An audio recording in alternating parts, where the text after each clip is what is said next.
こんにちは、JCU インサイトのお時間です。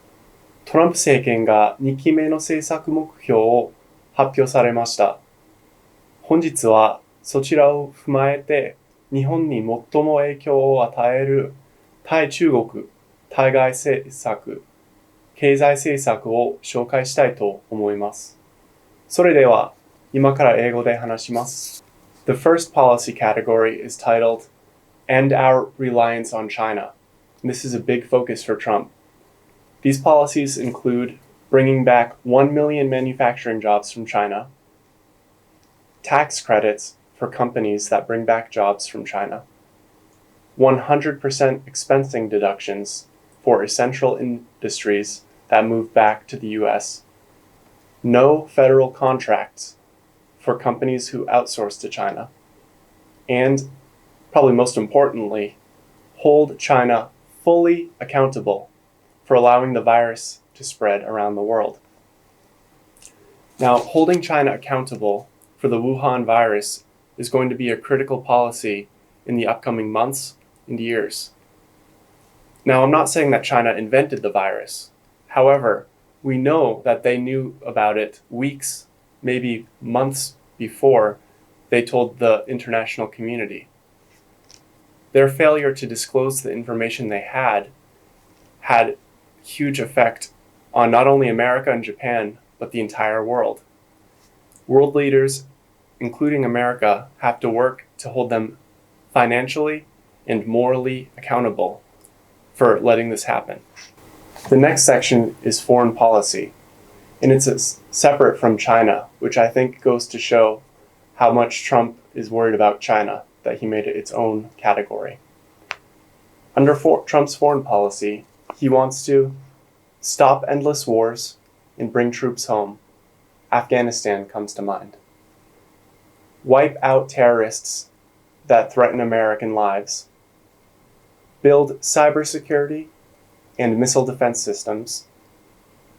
Get allies to pay their fair share, as well as maintain and expand America's unrivaled military strength.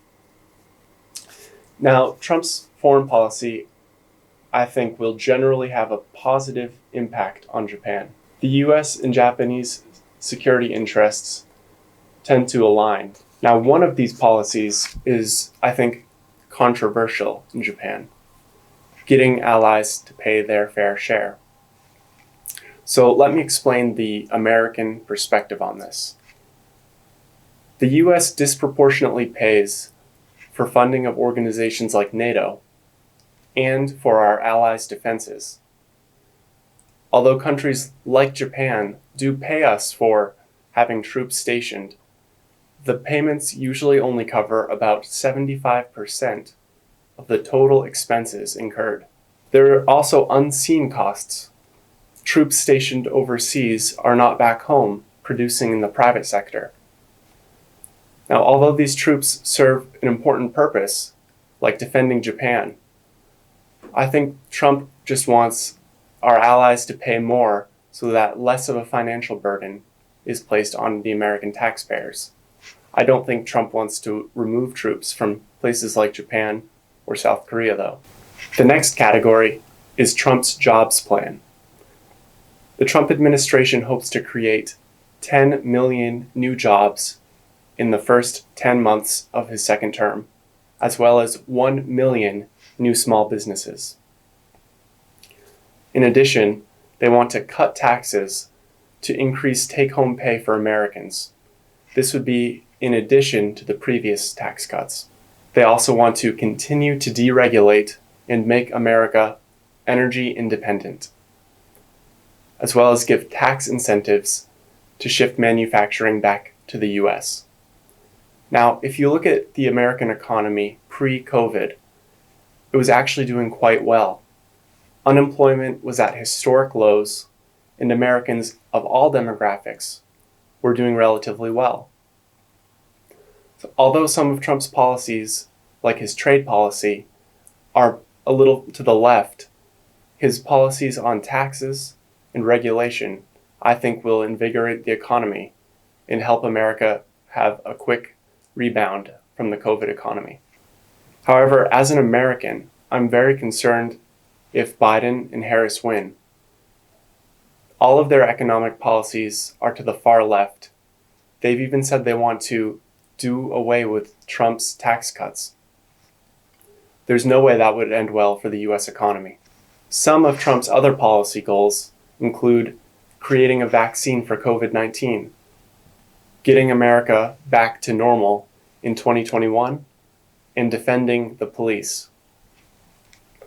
There's a lot at stake in this election, and recently Trump has been gaining in the polls. I think the main reason Trump is starting to get a comeback in the polls is because Americans are seeing riots and lawlessness ravage major Democratic-controlled cities. Although Joe Biden has condemned the riots, he has said that he would decrease funding to law enforcement, whereas Trump wants to hold bad cops accountable and stand up for the majority of police that do their job and do it well. I think this area alone may shift the election in Trump's favor. 発売中月刊花田の中で、あえばさんによる大統領選挙に関する連載が掲載されています。ぜひご覧ください。ごきげんよう。